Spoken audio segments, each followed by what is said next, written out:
CPM-ന് RMB എന്ന party മൂലം നഷ്ടമായതാണ് Vadakara parliament മണ്ഡലം. KP ഉണ്ണികൃഷ്ണൻ മത്സരിച്ച സമയം LDF-ന്റെ സ്ഥാനാർത്ഥിയായാണ് മത്സരിച്ചിരുന്നത്.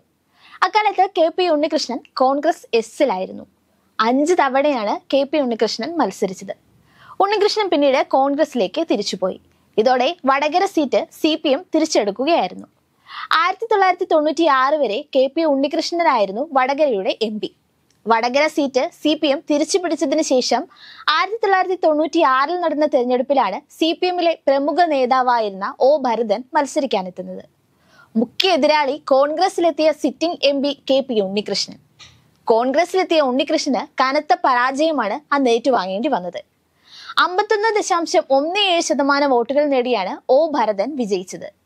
3-ാം വർഷം വീണ്ടും തെരഞ്ഞെടുപ്പ് വന്നപ്പോൾ AK പ്രേമജിയായിരുന്നു CPM സ്ഥാനാർത്ഥി.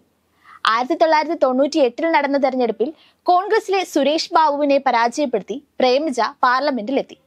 1 വർഷം മാത്രമായിരുന്നു ആ സഭയുടെ കാലാവധി. 1999 വീണ്ടും പാർലമെന്റ് തെരഞ്ഞെടുപ്പ് എത്തിയപ്പോൾ സ്ഥാനാർത്ഥി സിറ്റിംഗ് MP തന്നെ മത്സരിച്ചു. എതിരാളിയായി വീണ്ടും സുരേഷ് ബാബു. വിജയം CPM-ന് തന്നെ. 2004 P സതീദേവിയും കോൺഗ്രസിലെ MD പത്മിയും തമ്മിലായിരുന്നു മത്സരം. ഈ തെരഞ്ഞെടുപ്പിൽ P സതീദേവി തിളക്കമാർന്ന വിജയം കൈവരിച്ചു. എന്നാൽ വടകര പാർലമെന്റിന്റെ ചരിത്രത്തിൽ CPM-ന് കനത്ത തിരിച്ചടി കിട്ടിയത് 2009 നടന്ന പാർലമെന്റ് തെരഞ്ഞെടുപ്പിലായിരുന്നു.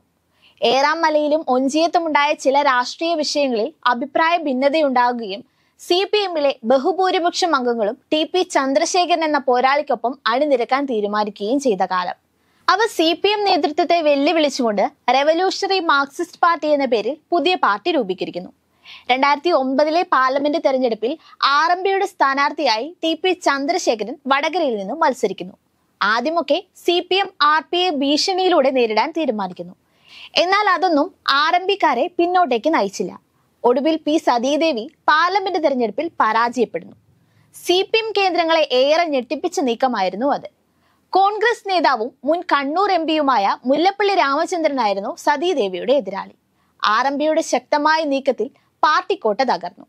ഇത് CPM-നെ ചില്ലറയൊന്നുമല്ല അരോത്സരപ്പെടുത്തിയത്. അന്ന് CPM സംസ്ഥാന സെക്രട്ടറി ആയിരുന്ന പിണറായി വിജയൻ TP ചന്ദ്രശേഖരനെ കുലംകുത്തിയെന്ന് വിശേഷിപ്പിച്ചു. ഏറെ കഴിയുന്നതിന് മുൻപ് 2014 മെയ് 4 രാത്രി TP ചന്ദ്രശേഖരൻ കൊല്ലപ്പെടുന്നു. രാഷ്ട്രീയ കേരളം ഞെട്ടി വിറങ്ങലിച്ച ദിവസമായിരുന്നു അത്. TP ചന്ദ്രശേഖരന്റെ കൊലപാതകത്തിന് ശേഷം നടന്ന തെരഞ്ഞെടുപ്പിൽ മുല്ലപ്പള്ളി രാമചന്ദ്രനും 2019 കോൺഗ്രസ് നേതാവ് K മുരളീധരനും വടകരയിൽ വിജയക്കൊടി പാറിച്ചു. CPM-നേറ്റ കനത്ത തിരിച്ചടിയായിരുന്നു ഈ തോൽവികൾ. AN ഷംസീറും പിന്നീട് K മുരളീധരനോട് കണ്ണൂർ CPM-ലെ ഏറ്റവും കരുത്തനായ നേതാവെന്നറിയപ്പെട്ട P ജയരാജനും തകർന്നടിഞ്ഞു. വടകര നിയമസഭാ മണ്ഡലത്തിൽ കഴിഞ്ഞ തവണ വിജയം നേടിയത് TP ചന്ദ്രശേഖരന്റെ ഭാര്യയും RMB നേതാവുമായ KK രമയായിരുന്നു.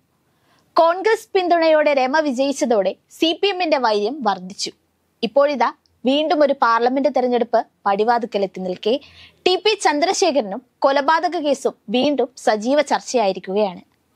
മണ്ഡലം ഇത്തവണ എന്ത് വില കൊടുത്തും തിരിച്ചു പിടിക്കുമെന്നാണ് CPM പ്രഖ്യാപനം.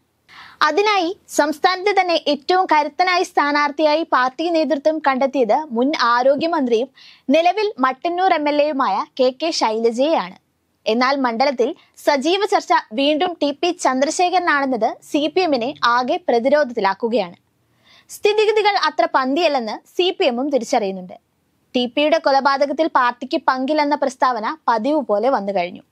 എന്നാൽ അതുകൊണ്ടൊന്നും വിജയിക്കാൻ കഴിയില്ലെന്ന് പാർട്ടി നേതൃത്വവും തിരിച്ചറിയുന്നുണ്ട്.